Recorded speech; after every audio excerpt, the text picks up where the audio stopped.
Hey, g'day, Josh here for Zika Sets. I hope you're well. Thank you for checking by. I'm here with a good friend and client, Christian. Mate, how are you? Yeah, good, thanks. Good, How you going? good. Yeah, I'm good. How's things been? Pretty good. It's been an interesting 12 weeks. Awesome, man. Awesome. I want to jump straight in because there's actually been a burning question I've had for a while. I've never actually asked you this. I've never asked you. So, when you first jumped on board, because what people wouldn't know, like if they're just meeting you for the first time, that you're actually a trainer yourself. And I've known you for a while. So you're a trainer working with your own clients, but you've jumped on board and we're working with me. So, the $1 million question, why? Like, what was it from what you knew that you were struggling with and how I was able to help you? Yeah, that's a really good question. I've been a trainer for about 10 years now. So obviously I know what to do. I know how to train. I have got myself in shape in the past, but I kind of got to a point where about 6 years ago, I just couldn't, I don't know, I kind of went to a bit of a bad place in my life. And so probably like I got to about 10 kilos heavier than I normally would. And I kind of just really struggled just to stay in shape. So I probably got back in shape about 3 times since then, but just couldn't hold it. Okay. And so I really needed that accountability to sort of, that guidance, just to know someone's there, I guess, is probably what I needed. And like when you say like you couldn't hold it, like so you couldn't hold on to the progress, was it just that you're finding that you're doing things that were unsustainable, like too many workouts, diets too hard, or what was it? I think I just got kind of lazy, and I never really had that long-term sort of mindset of like, okay, I know how to get where I want to go to. I can get there, but I can't stay there. So I never really understood that whole concept of, of longevity and really sticking with those long-term sort of habits and mindset. I just kind of think, I honestly thought I'd just be able to get there and kind of stay there. I don't know why I thought that, but I think that's been my issue all along, and it's been a problem probably from day dot since I can ever remember training ever. Okay. Yeah. So like in terms of that, so the focus has always been about, getting to the end or getting the result, but never what comes next. Exactly. Yep. Okay. No, it's really, that's really interesting that you bring that up. As I said, like, a lot of us, we've got the drive, the dedication, the determination, the consistency, the commitment. We can make those decisions. We can get in there and start busting it out. But it comes a point where it's not a matter of if it fails, but a matter of when. And, you present that perfectly, because sometimes we can have all the knowledge, we can have all the tools, and we've been there, but without that level of external accountability to be able to keep you on point and to explain things when, those, I'm not going to say plateaus, but those concerns start to raise, that you be guided through that path. Exactly. Yep. Cool. And they said, wow. So that's what I meant. As I said, like, I'm stumped here because I hadn't actually asked you this. This is what I meant. And like when we do these reviews and things, I like to be as honest and as transparent as I just said to you before I even hit record. I'm not going to prompt you with questions or anything like that. This is just simply an open conversation that goes where it's at. So I find that, interesting that you can still have those tools, but it just comes down to the long-term outcome. Yeah, that's right. And also thinking back on it a little bit more, I think I also, throughout that whole process of, sort of when things went a little bit wrong, I sort of lost that belief in myself that I could actually get back in shape as well, because I was having some mental issues, just some roadblocks in my life, and not really sort of, every time I try to get back into shape, I'd sort of come up against these things, and it would just derail me every time. And so I think I needed that help to sort of just push me through a little bit of those rough spots. Yep. And that's exactly what you did. I did have a little bit of a period in that last 12 weeks where I did get a little bit, things went a bit, and you just sort of made me do a mental check. You didn't sort of go into it too much, really just gently sort of went, okay, don't overanalyze things. Let's just simplify things. Let's pull back a little bit. And within a couple of weeks, I was back into a good spot and feeling great and pushing forward again. And that was what I needed. Yeah. And thank you for bringing that up too, because often, we'll have people and they think it's going to be all smooth sailing. Yeah, and I think, we're always looking for the perfect time to start. Next week, I'm busy today, but next week will be perfect, or next month will be perfect. And we know that's not the case. And we also know that when things can be perfect today, the world can be turned upside down tomorrow. You know what I mean? And it really just comes down to our resilience and our tenacity to be able to move forward. Also, to be able to, stop and acknowledge the challenge for what it is. What's really going on, and how do I continue to move forward no matter what? So at the end of the day, I know it's something I shared with you. It's about being able to improve our ability in being a problem solver.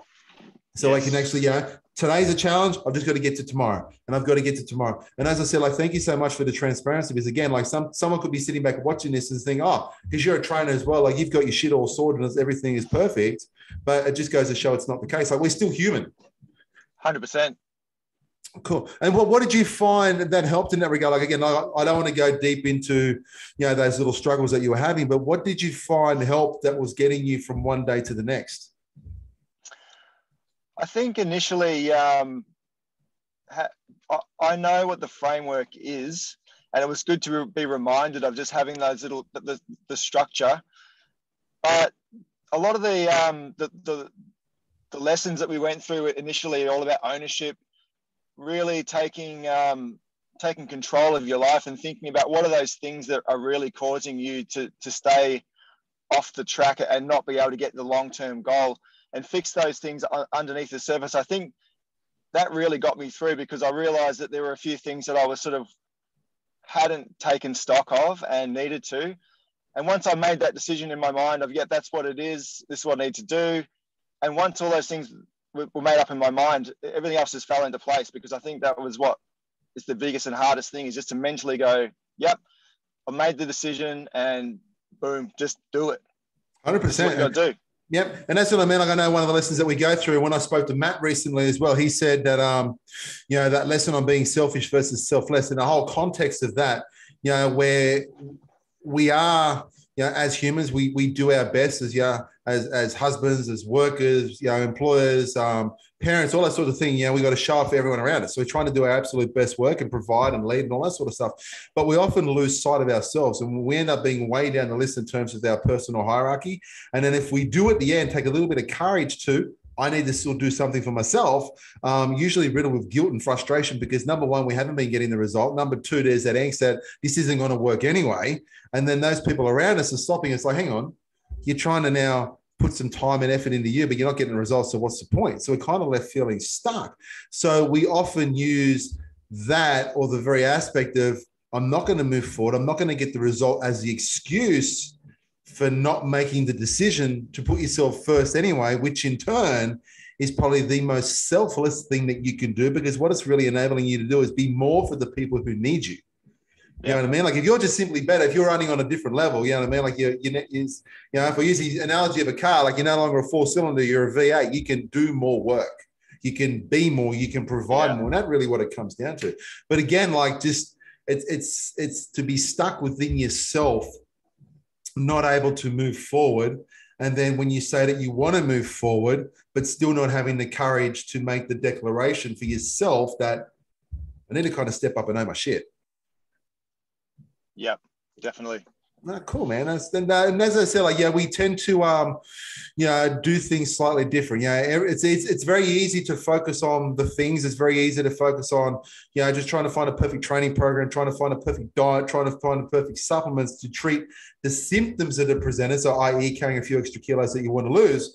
But we know it's that stuff which is underneath the surface that needs to be acknowledged and addressed. Because if we don't, very easy to lose a couple of kilos, then the wheels start to fall off. So, sustainability is impossible, and it's like shit. I find myself back here again. It's another failed attempt, another chink in the armor, and hopefully I'll have the courage to try again later on.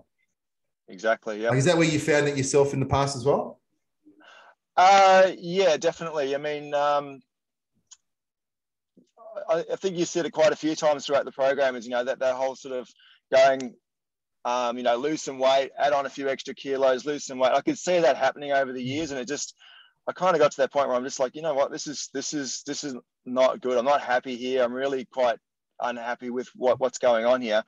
And it was interesting because I actually I think you sent me a photo of my sort of, my starting point and my finishing point, and I showed it to my girlfriend, and she goes, "Oh yeah, but you didn't look that bad at the start." And I'm like, like, are you blind? Seriously. She's very, very kind. But I think what she didn't really realize is that it wasn't so much about, it is about the physical, don't get me wrong, but the mental change and the mental release that you get and that freedom from getting to that from point A to point B is really what it's all about. And, that the mental transformation is so much more important in the long term, because you're going to be happier. You're going to be like having that, you're going to be able to have a better relationship. And I feel like I've been able to be, a better coach, better trainer, all those things. Just, you can't put a price on that sort of stuff. It's just, it improves your life. 100%. And it's so compounding in so many different ways. And this is why, anyone who tries to look me up and all this sort of stuff, you won't see many, if any, before and after photos and all that sort of stuff. You will if clients and friends will then post them on their own, then I'll ask, I say, listen, can I give it a little bit of a share? And like, we have a couple on the web and all that sort of stuff, but there's really not many, because it doesn't show the full context of transformation. All it shows is this is where someone was, this is where someone ended up. And it could have been over a 12-week period, a 9-week period, 6-week period. It could have been over a half an hour period. You know what I mean? Like, if you could do things the right way and the right tan and right lighting, you can make things look very, very crazy. But it doesn't show the real context of transformation. And something else that you touched on then, the physical versus, the mental sort of stuff, and then also to the baggage that we carry. And one of the things that most men will not realize is just simply the weight of that baggage. We're used to watching our women whinge about it and all that. I shouldn't say, whinge, but whinge about it. But you know what I mean? Like, it's not something that and again, like you can confirm, it's not something you just think of on a Monday morning and not think about it again until Friday afternoon. And what I mean by that is you wake up in the morning, you go to put on a pair of pants for work or something that don't quite fit or whatever, or you catch your reflection of yourself in the mirror, don't like that, and you don't think about it again. This shit is compounding and it is all day. You know what I mean? Like, you must sit back and you think about body composition or lack of energy or stamina or performance or confidence or self-worth or not wanting to go to that business meeting or hoping my gut doesn't overhang my pants or the kids want me to go swimming. God, I hope they don't ask me. I just want to get home and sleep on the couch because I'm too tired. This must be, 30, 40, 50, 100 times a day.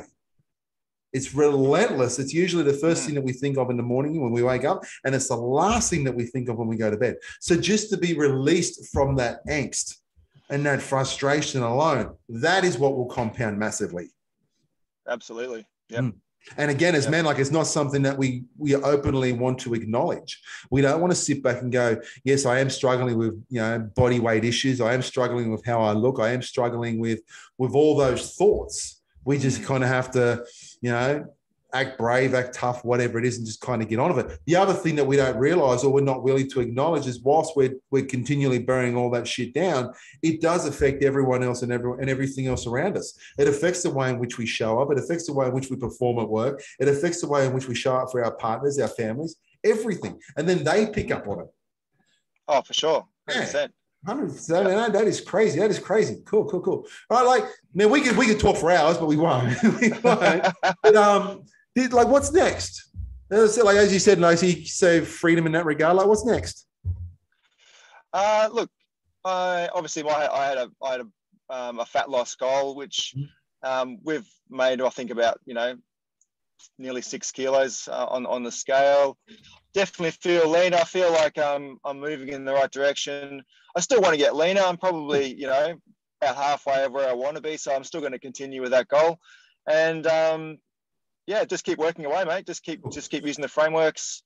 Just keep applying the process. And that is something that we discussed right from the start, and I discussed with absolutely everyone, that there is somewhat of a disconnect between the personal goals that you may want to achieve relative to a time frame versus the time it takes to learn how to achieve that goal. And a really good example, like if someone said, I want to lose 5 kilos of body fat versus I want to lose 25 kilos of body fat, the skill set that it could take to learn how to lose that body fat could be the same. You know what I mean? Like we've dialed this in so much, like it's a very simple and easy to follow process. But we have to appreciate that the length of time that it will take to achieve both goals is going to be vastly different. One, yeah, you could lose that 5 kilos. You could possibly lose it, like 9 weeks, 12 weeks. To lose 25 kilos of body fat, you're probably looking at anywhere between 9 to 12 months. So there is that disconnect.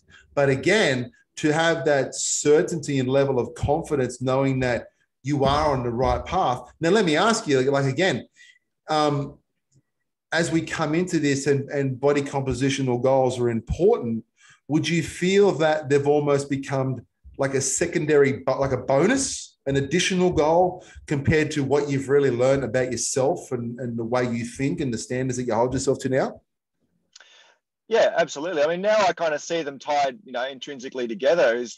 It's all about self-improvement. I think that's the one thing that I always strive for every week how can I just tighten up my compliance? How can I slightly improve my training? How can I improve my recovery? And the more I applied that sort of mindset was that, it made me actually think differently. Mm-hmm. And it made me actually, ultimately become more confident in myself and my ability to assess what's happening and to, just keep having those little improvements. I think that kind of mindset for me is so important because I think that's what we're here for, is to just to become better humans. 100%. And, yeah. And that's what I find, like a lot of guys have just kind of got themselves into this position because they've been focused on other things that have taken their time and attention. So be that, career, family, kids, all that sort of stuff. They've let themselves fall way down the end. And they may have everything else in their world. So they may have the cars and the toys and the house and the picket fence and the 2.7 kids, but they just can't get themselves back on track. And it's that longing frustration where it's like, I can master everything else, but I can't master this. How hard is it? All I've got to do is just, follow a diet and exercise, but it's probably like one of the hardest things to do whilst not actually acknowledging the underlying problems and what the real commitment is. Because a lot of times people go, look, they tell me and I'll go, yeah, I want to do this. I need your help, but you've got to first tell me what the program looks like. How many days a week do I have to train? What do I have to eat? And I'll have to politely say, listen, you're focusing on the wrong things. You just focus on the stuff that you'll do, like the things that the opportunities that you have. What it really comes down to is you got to be able to acknowledge that I ain't happy. What I've been doing up until this point is not working, but it's all on me. I can't blame anyone else. I can't blame the family, can't blame kids, can't blame partners. It's all on me and only I can fix it.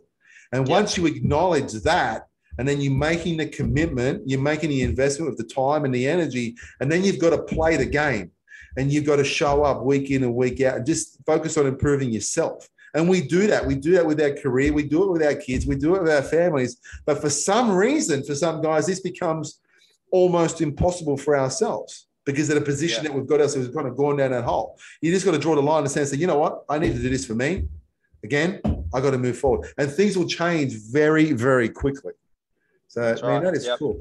So what's the final thought? Like if someone, as they're watching this and they kind of sit on the fence, whatever, what would you say?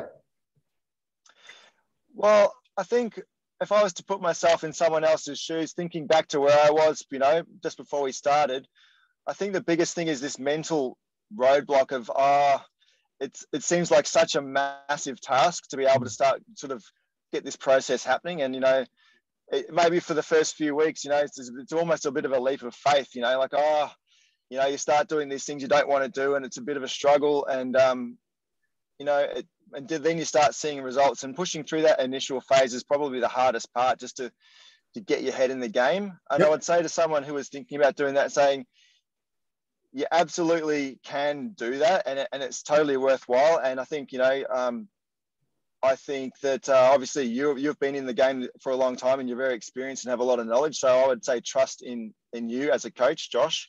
Cool. So yeah, and look, I just say, and honestly, it's really worthwhile, and just to back yourself and say, it's so worthwhile that you've got nothing to lose.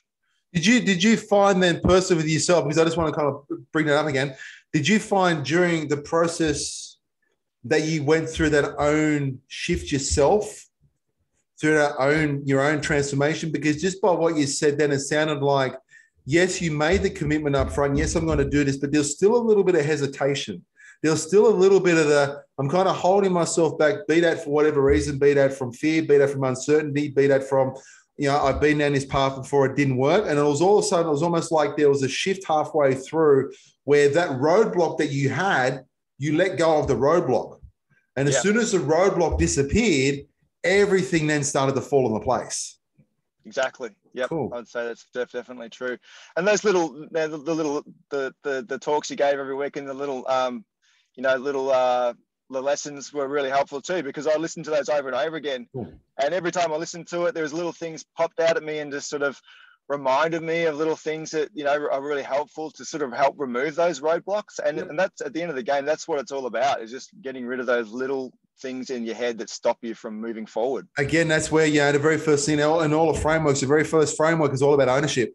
You'll never be able to remove the roadblocks and even acknowledge they're there until you sit back and it's like, you know what, this is all on me. What's going on? What's the problem? Why can't I bust through this? And as soon as you do and you acknowledge it and you remove it and you take ownership, then everything after that starts to fall into place.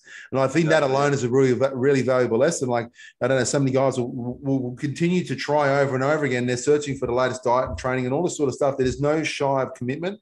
And one of the other things is, like, again, like to continually show up after getting knocked down. It's like that Rocky quote, whatever that is. Don't ask me to quote it. But it's like not how many times you get hit, but how many times you keep stepping back up. And guys are so famous. Like, we do this. We lose 5 kilos, regain 7. This is shit. I got to do it again. Lose another 5, regain 7.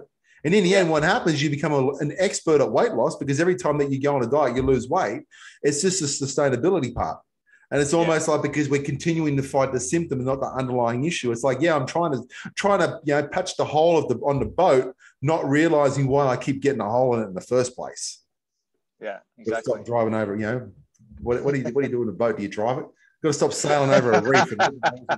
So, man, that is cool. All right, so we'll wrap this up. So thank you so much for me sharing some of that insights. I know it's just a start. And I know it's a compounding effect to absolutely everything.